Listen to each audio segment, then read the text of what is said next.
नमस्कार, आप देख रहे हैं डिजिटल यश तक न्यूज टीवी। खबर मध्य प्रदेश के रीवा जिले के गंगेव ब्लॉक अंतर्गत ग्राम पंचायत अमहा से है, जहां गंगेव ब्लॉक सरपंच संघ के अध्यक्ष एवं ग्राम अमहा के वर्तमान सरपंच मृगेंद्र सिंह ने मीडिया को ग्राम पंचायत में चल रहे विकास कार्यों के बारे में बताया। वही मूलभूत आवश्यकताओं को लेकर कही बड़ी बात। आइए आपको सुनाते हैं सरपंच ने क्या कुछ कहा। रीवा ब्यूरो विकास सिंह परिहार की रिपोर्ट। देश प्रदेश की ताज़ी खबरें पाने के लिए हमारे चैनल को अभी सब्सक्राइब करें। ये तो हम बताते हैं। क्या शुभ नाम लिखते हैं? हमारा नाम मृगेंद्र सिंह है। मैं ग्राम पंचायत अमहा जहाँ आप बैठे हुए हैं, मैं यहीं का सरपंच हूँ।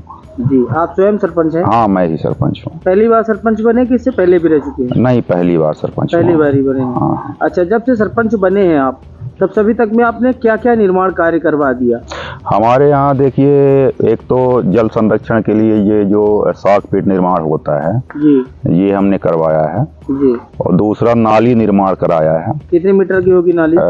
नाली का निर्माण मैं लगभग 600 मीटर कर चुका हूँ। कितने नग?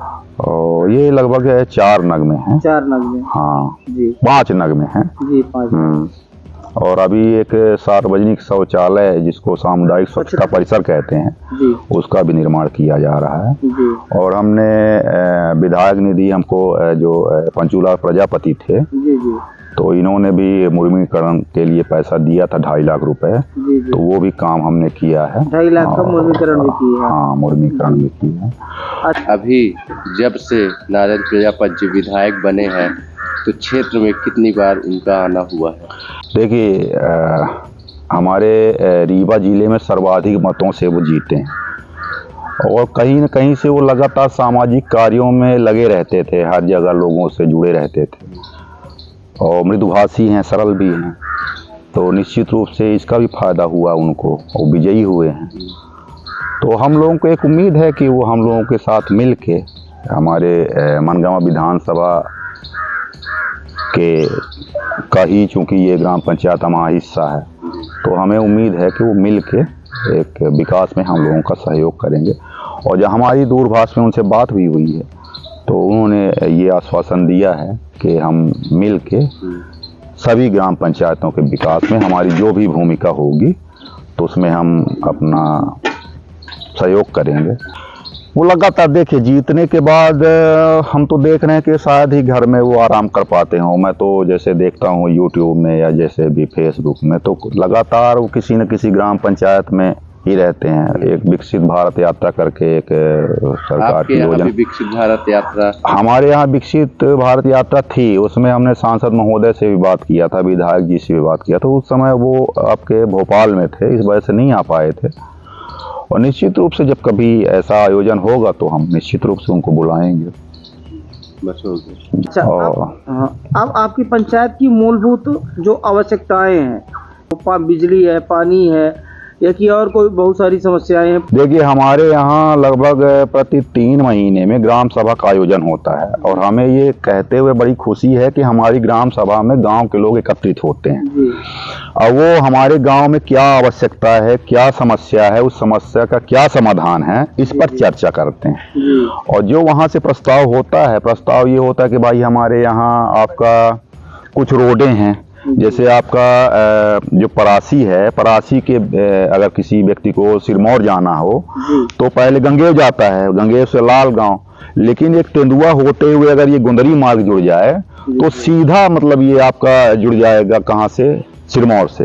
और आप एक चीज और समझिए कि मऊगंज के भी व्यक्ति को अगर कहीं सिरमौर जाना हो या चित्रकूट जाना हो तो सीधा रास्ता ये निकल जाएगा, जिसके लिए प्रयासरत हूँ। हाँ, उसके लिए मैं विधायक जी से भी बात किया हूँ, सांसद महोदय से भी बात हुई है, उसके लिए प्रयासरत है? हाँ, प्रयासरत हूँ। और जिला पंचायत अध्यक्ष महोदया से भी हमारी बात होती है, तो उन्होंने भी वादा किया है कि इस बार तो बजट कम था तो हम आपको राशि उपलब्ध नहीं करवा पाए, लेकिन भविष्य में निश्चित रूप से हम आने वाले समय में कुछ राशि देंगे। और यहाँ की जो भी समस्याएं रहती हैं, तो चूंकि मैं गांव का प्रतिनिधि हूँ तो मैं अपना गांव की जो समस्याएं हैं तो हर मंच पे रखने की कोशिश करता हूँ। अभी हमारे यहाँ लगभग 2 साल पहले यहीं एक वृद्ध आदिवासी की हत्या हो गई थी, जिसका खुलासा अभी तक नहीं हुआ। तो इसके लिए भी मैंने बहुत प्रयास किया। यहाँ के एसपी साहब से मिला, टीआई साहब से मिला, गृह मंत्री नरोत्तम मिश्रा जी से मिला, मुख्यमंत्री जी से मिला। जी उसके तो बाद हर जगह आश्वासन मिला, लेकिन अब पता नहीं उसमें क्या है कि अभी तक पुलिस उसमें कुछ खुलासा नहीं कर पाई है। जी और इसके साथ ही जो भी समस्याएं होती हैं तो उसका निराकरण करने की कोशिश करता है आदमी। जी लाडली बहना का जो फॉर्म भरा गया था, जी तो हमारे गंगेय जनपद पंचायत में सबसे ज्यादा फार्म आमहा ग्राम पंचायत में भरे गए। नहीं भरा गया। और दूसरा जो आवास योजना के तहत फॉर्म भरे गए उसमें भी सबसे ज्यादा आमहा का भरा गया। 254 लोगों का नाम हमारी ग्राम पंचायत में जुड़ा है। वृद्धा पेंशन पहले से लगभग 150 लोगों को मिल रही है। अभी हमने जुड़वाया है लगभग 28-29 लोगों का हमने जुड़वाया है। और कुछ नियम ऐसे थे जिनको उसका पालन जनपद स्तर पे नहीं हो रहा था। जैसे जिसका बीपीएल कार्ड नहीं बना है और वो गरीब है और अपने परिवार से अलग रहता है, वृद्ध है, तो उसके लिए सरकार ने निराश्रित वृद्धा पेंशन के लिए एक नियम बना रखा है।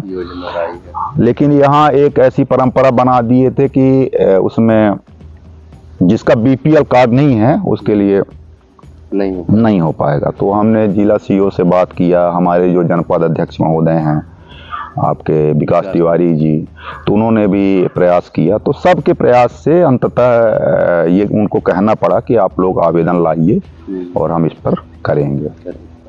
और आप अपने क्षेत्र में क्या आप जो मजदूरों का होता है मनरेगा, हाँ, इसमें कितने लोगों को हमारे यहाँ जो ऐसे जॉब कार्ड तो देखिए बने हैं लगभग 250, लेकिन बहुत इनएक्टिव हैं।